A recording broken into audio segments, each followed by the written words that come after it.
je vois bien que souvent, dans les débats que vous avez, pardon, je me permets ce vous un peu générique, tu t'excluras si tu veux, euh, c'est souvent ce qu'on pourrait appeler des métadébats dans une vieille lexicologie universitaire, c'est-à-dire des débats sur le débat. Faut-il, enfin, on parle du fait qu'il faudrait parler, ou on parle du fait qu'on a parlé et qu'il n'aurait pas fallu parler. On parle du fait qu'il aurait fallu, on dialogue à propos du fait qu'il faudrait dialoguer ou ne pas dialoguer avec quelqu'un qui lui-même refuse de dialoguer, mais regarde lui, par exemple, il dialogue avec machin, donc pourquoi moi je dialoguerai pas avec ça. C'est une espèce comme ça de En mise en fait, abîme permanente de soi-même, ce qui fait qu'on perd un peu l'objet. Donc moi, si tu veux, la question de savoir si l'extrême gauche doit débattre avec l'extrême droite est une question très secondaire pour moi. Moi, si je tombe sur un mec d'extrême droite, je lui cause, on se cause, on débat. Je l'ai fait dans l'autre jour, enfin, je l'ai fait dans la soirée qu'a donné l'autre jour, mais ça n'a pas été la seule fois dans ma vie. Hein.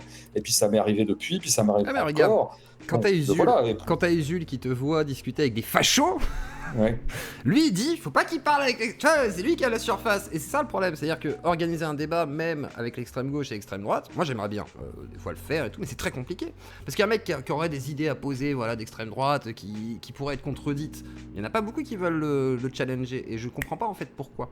Et effectivement, pourquoi, à part le reproche qui est fait par certaines autorités de gauche, façon de parler, ou de droite aussi, je l'ai déjà entendu à l'époque, hein, où ils ont dit faut pas y aller, etc.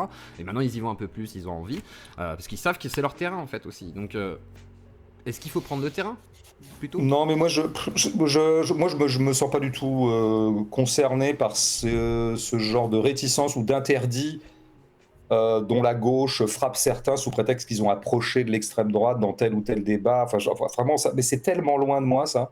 Parce que moi, je veux dire, je l'ai parfois dit, je vais le redire, moi, je suis un littéraire à la base. C'est vraiment ça ma base arrière. Et littéraire, c'est quoi lire des romans? C'est quoi même regarder des films? C'est plutôt comme ça, dans les œuvres, quoi. Mais c'est pas se demander si on est pour ou contre. Hein. C'est regarder les choses et puis voir si cette sensibilité croise un peu la mienne. Si je trouve bon. Donc moi, j'ai lu plein de gens de droite. J'ai vu plein de films de gens de droite. J'ai aimé des films faits par des gens de droite. J'ai aimé des livres d'écrivains réactionnaires. Donc, je ne vois absolument pas ce qui ferait que je devrais me passer d'aller dialoguer avec un type qui serait pas de mon camp, quel qu'il soit d'ailleurs, parce qu'après se posera toujours la question de savoir où on met le curseur. Quoi. Je veux dire, je peux donc débattre avec Macron, mais pas avec Marine Le Pen. Ah ben donc on est en train d'accréditer le fait qu'il y ait une rupture qualitative entre Macron et Le Pen. Or, nous, les gens de gauche radicale, nous n'arrêtons pas de dire qu'au contraire, il y a une espèce de continuité entre les deux qu'on appelle le bloc libéral autoritaire. Donc tout ça est parfaitement contradictoire et c'est bon. Après, je pense que ça vient aussi d'un esprit un peu antifa qui ont toujours un peu comme ça vu, comme leur nom l'indique, le fascisme comme l'ennemi absolu, et qu'il y avait comme une espèce d'exception fasciste qui appelait un traitement moral ou un comportement spécifique. Bon, moi je me suis toujours engueulé avec eux, même à Nantes dans les années 90, ça s'appelait pas exactement Antifa encore, mais il y avait à peu près le même genre de truc et je m'engueulais déjà avec eux, j'étais déjà pas d'accord là-dessus. Tout ça me passe complètement au-dessus de la tête et pour moi c'est vraiment un débat chichiteux, un débat un peu moralineux, qui n'a aucun intérêt. Voyons plutôt avec qui débattre, dans quelles circonstances, quel temps nous est donné. Voilà, moi ce que je vois, c'est qu'à chaque fois que j'ai été invité pour l'instant, il m'est arrivé de refuser des trucs. Par exemple, tu vois, je vais te le dire, parce que c'est pas du tout un scoop ou un secret. C'est TV Liberté, c'est comme ça que ça s'appelle le truc. Télé Liberté, Liberté, ouais. C'est voilà. ça. Ça m'étonne pas, tu vois. Qui est maintenant animée par l'émission qui est animée par Morillo. Oui. Voilà. Alors Morillo, j'ai fait récemment Les Incorrectibles avec lui et il m'a invité à venir au truc. Et moi, je lui ai pas dit non parce que c'est Morillo. La preuve, je venais de faire Les Incorrectibles avec lui. J'ai même pas dit non parce que c'est quand même un peu un nid d'extrême droite, quand même, qu'il le veuille ou non lui-même. Enfin, globalement, c'est plutôt de cette couleur-là. Je lui ai dit non parce que je lui ai dit, mais moi, venir dans le truc où on est 6 là, et que moi, je vais avoir 4 minutes de parole et que je pourrais pas en placer une, et qu'en plus, ça va être confus parce que quand on est 6, on sait jamais de quoi on parle. Moi, je lui ai dit non. Moi, je lui ai dit éventuellement, invite-moi de nouveau tout seul dans ce même truc, et puis pour moi, ça sera exactement la même chose. Et c'est une des raisons pour lesquelles j'ai fait Les Incorrectibles. J'avais déjà vu Morillo, enfin, j'avais vu l'émission, je dirais.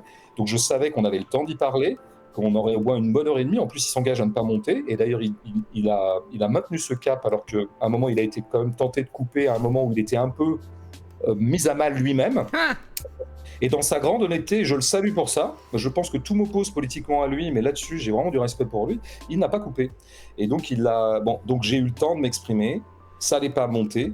Et que Morillo soit d'extrême droite ou un peu moins, ou un peu plus, ou libéral, ou que sais-je, peu importe. L'important, c'est est-ce que j'ai eu le temps de causer. Voilà, moi, c'est vraiment dans ces termes-là que je pose le débat. En plus, bon, Usul, en l'occurrence, bon, on s'est expliqué depuis, et bon, il a eu l'honnêteté intellectuelle de s'excuser sur ses sorties un peu avinées sur mon compte. Et donc, je le remercie pour ça. J'ai reconnu le Usul que j'aimais dans cette honnêteté intellectuelle. En revanche, c'est encore confondre tout, parce que la chose qu'il me reproche ce soir-là à Lyon, c'est même pas un débat public. Parce que la rigueur pourrait se poser la question d'un débat public avec des gens d'extrême droite, si jamais il y a l'idée que tu vas un peu leur servir la sauce en allant débattre avec eux. Ça, effectivement, on pourrait rentrer dans un débat qui serait pas moral, mais qui serait un débat tactique. Ça, c'est pas pareil. Là, ça commence à m'intéresser. Mais en l'occurrence, c'était une discussion privée dont il parle.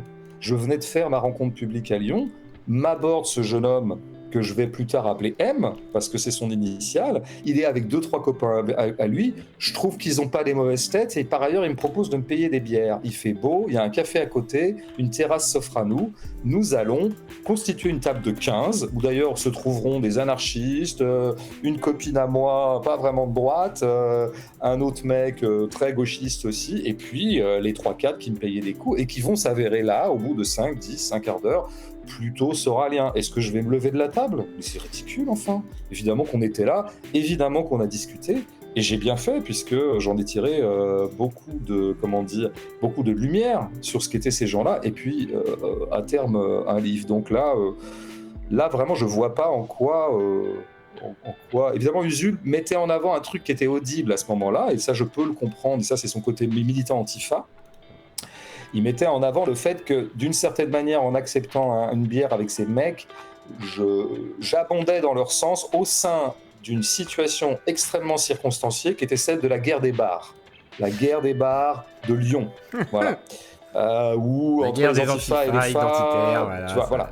C'est leur guerre. Ils y croient absolument. Là, je commence à trouver ça à peu près audible, parce que ça a le mérite d'être un peu concret et de pas d'être une espèce d'oukase morale ou d'interdit moral comme ça, très abstrait sur il faut absolument pas parler à des gens sous prétexte qui sont plus à droite que qui d'ailleurs. Hein, encore une fois, où commence l'interdit?